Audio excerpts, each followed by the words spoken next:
What is up, ladies and gentlemen? Thanks for clicking on another episode of Break the Silence. I am your host, Cyborg, and tonight we got to watch the return of Jayson Tatum, the anomaly. This is the most excited I've been for an NBA game in a very long time. Obviously, Jayson Tatum is my favorite player. I'm rocking his jersey right now. And when he went down with that injury, tearing his Achilles in the playoffs last year against the New York Knicks, I was so sick to my stomach, to the point where I really struggled watching the rest of the NBA playoffs because I just didn't have this joy knowing that my favorite player and such a great person, player, and teammate went down with such a horrific injury in the prime of his career. But all that pain, all that heartache from 298 days ago led to this moment and one of the best basketball moments I've watched as a fan in a very, very long time. When Jayson Tatum was introduced, the crowd went crazy. When he scored his first bucket, he actually had a putback dunk, and then the next play hit his signature step-back three-point shot. The crowd went crazy again. The energy surrounding this game and this team was electric. This Boston Celtics team has been incredible this year. They're 42-21 on the season, but it felt like the return of Jayson Tatum was what we were all waiting for, to really see this team reach the heights that we all think it's capable of reaching. Jayson Tatum started this game really struggling, as we all expected. He airballed early on, and he missed a dunk that would have been a highly impressive play, but he hit it on the front rim very early on. I think he missed his first 6 shots. You could tell that the energy in this game was crazy, that the guys were getting used to playing with each other again. Jayson Tatum, Jaylen Brown, there's been so much talk surrounding whose team is it going to be, and is Jayson Tatum going to have to take a back step to Jaylen Brown? And I think that early on it felt like that stuff seemed to be in their head a little bit, but as soon as they started rolling and playing their game, you saw what this duo has done so many times. Play at an elite level that few duos in the NBA are even close to capable of reaching. Both Jaylen Brown and Jayson Tatum struggled in the first half. Tatum finished the half with 5 and 5. He actually scored his 5 points in the final few minutes. But coming out in the second half, we saw a much different player. He was way more comfortable. He felt like he was in rhythm. He finished the game tonight with 15 points, 12 rebounds, and 7 assists. Almost had a triple-double in his game back. And you can see the impact immediately that he has on this team. Even when he was missing shots in the first quarter, the gravity that Jayson Tatum has will have such a great impact on this Celtics offense. It's already great. They're number 2 in offensive rating in the NBA, number 7 in defensive rating, and Tatum is only going to help those things get better, especially as he gets more into the flow. Jaylen Brown has played like an MVP candidate this year. We know what he's capable of, and we know the incredible things that he's done in leading this team while Tatum was out. But with those two guys on the floor together, we have seen this team win an NBA championship. We've seen them make another finals and make multiple Eastern Conference Finals appearances. So all the conversation surrounding will they be able to mesh bringing Tatum back, I think was really, really foolish. And we heard some wild statements like Tatum's going to have to take a back seat. This is Jaylen Brown's team now. All that is nonsense. Every Celtics fan will tell you that we love both of these guys. They love playing together, and you see their chemistry. They've done it for so long. They've both been all-stars. Jayson Tatum's been an all-NBA player, first-team all-NBA, and they've made it work. In the NBA Finals, Jaylen Brown won Finals MVP. Jayson Tatum led the team in points, I believe, rebounding, assists. I think he led him in almost every statistical category. But we saw these two guys excel at a high level to win an NBA championship together before. And I don't know why we think it's going to be any different going forward. It will be very interesting to see how Tatum is able to get his feet back under him as we progress forward. You saw some slight differences from Tatum in moments that he maybe would have dunked the basketball. Jaylen Brown threw him an alley-oop, and it seemed like Tatum didn't maybe have the same explosiveness. But he also, that jump shot is wet. And it was just so fun to watch him really get back into a rhythm. And when Jayson Tatum is playing with confidence, there are few offensive players in the NBA that are better than him. And so those two guys rolling is really impressive. And one of the things that's under talked about for the Celtics is Jayson Tatum's passing ability. And when I talk about that gravity and the defense really focusing on Tatum, it's why I think that in order for them to win a championship, Tatum has to be on the court. And that's no diss to Jaylen Brown. That's no diss to all these guys who played very well for the Celtics all year.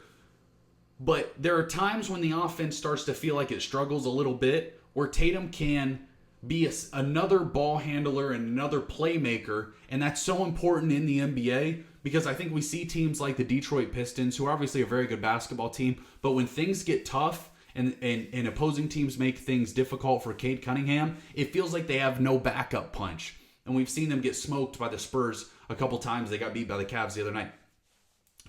The Celtics, when they have both Jaylen Brown, Jayson Tatum, and Derek White, Payton Prichard, all these guys on the court, they have other options to score the basketball. And it's why that I think this team has championship potential, and could absolutely be the team that's holding the Larry O'Brien at the end of the season. So tonight, Tatum, like I said, 15, 12, and 7. Queta had 16 and 15. It was an unbelievable game from him. His energy for the team is incredible. We saw Nikola Vucevic go down with I think they said a fractured finger. We'll see how long he's out. He's actually been coming off the bench for the Celtics. That surprises me a little bit, because I thought when they traded for him, they expected him to start. But Cade has been so unbelievable that I think they did not want to mess with that chemistry very much. And then Derek White does what he did what he does. Had 24 and 4, and Jaylen Brown had 24, 7 and 7, and 2 steals. This Celtics team is going to jack up threes at a high rate. That's what we know about them. They're second in the NBA in three-pointers. Tonight they shot 48 of them, 16 of 48 from the field.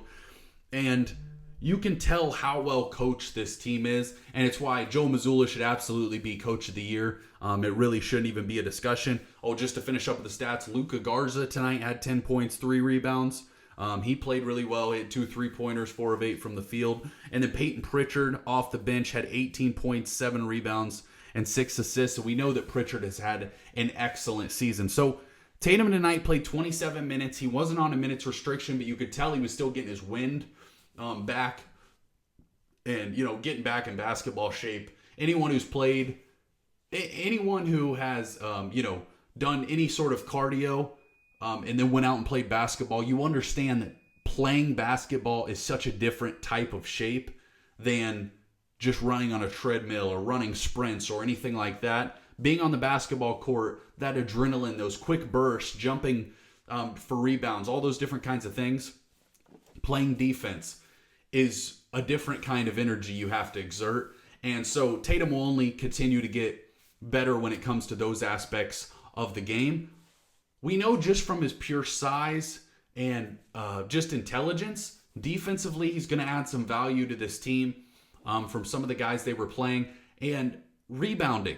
Jayson Tatum is an excellent rebounder, and he has been for quite some time. So obviously on the offensive end of the court, he had so much value in passing the basketball, in spacing the floor, and also being able to attack the basket. We saw him do it a couple times tonight. Obviously, that one missed dunk I was talking about, he had a putback dunk. He had one of his vintage attack the basket, kind of fall away floater to the left that he banked in.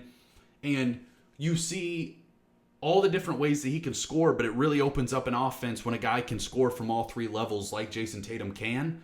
And it's part of the reason that I think this team is really, really dangerous in an Eastern Conference that has so many question marks. Like I said, the Pistons feel like they're a little up and down. Maybe they have a little bit lower ceiling. They're very good on the defensive end of the court, but offensively it feels like maybe they're a piece away at the moment. The Cavs, we've seen James Harden have some playoff struggles, even though I think that Cavs team is really good. It's still kind of a question mark how James Harden will perform when it comes to playoff time. And the Knicks, obviously that's a team that took the Celtics out last year, but the Knicks are kind of an inconsistent team. They've had really good stretches of the season, really bad stretches. I think they went 2-9 over a stretch. And then I think they've been hot as of late. But the Celtics won this game 120-100. And it felt like they really played bad for the first half of the game, both Jaylen Brown and Jayson Tatum. But you have all these other guys on the court that are really keeping them alive. Hugo Gonzalez came in 2 of 3 from the 3-point range, 6 points. Baylor Shireman, he's been really good for him. He had 5 points on 2 of 3 from the field. But all those guys, Sam Hauser at 2 3-pointers, all those guys contributed to keeping them in the game until Jaylen Brown and Jayson Tatum could get their feet underneath them and get back in the rhythm of what it's like to play together. And it did not take them very long. It took them one half of basketball to feel like they were back to their old selves. I can't wait to watch this Celtics team going forward. They're absolutely alive right now. I'm trying to pull up the standings here. I believe they're the two seed or 3 seed in the Eastern Conference. They're the 2 seed. They're 2 games ahead of the New York Knicks and 4 games back of the Pistons. So everything that they hoped, everything that they could want is right there in front of them. This is not a team that we thought was going to be contending for a championship this season. But the job that their players have done, their front office, Brad Stevens has done, and Joe Mazzulla with, obviously Jaylen Brown and all these guys who have stepped up in a big way is so impressive. It's one of the most impressive seasons by an NBA team in a long time, even if they don't break through and win an NBA championship.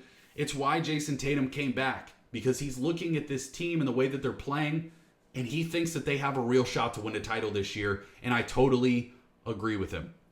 That's all we got for you tonight. I could not be more happy and thrilled to watch the way that this game turned out. Appreciate y'all watching. Don't forget to subscribe to the channel. We're grinding and growing quickly, following all sorts of NBA content, so make sure you take a second to subscribe. Cyborg out.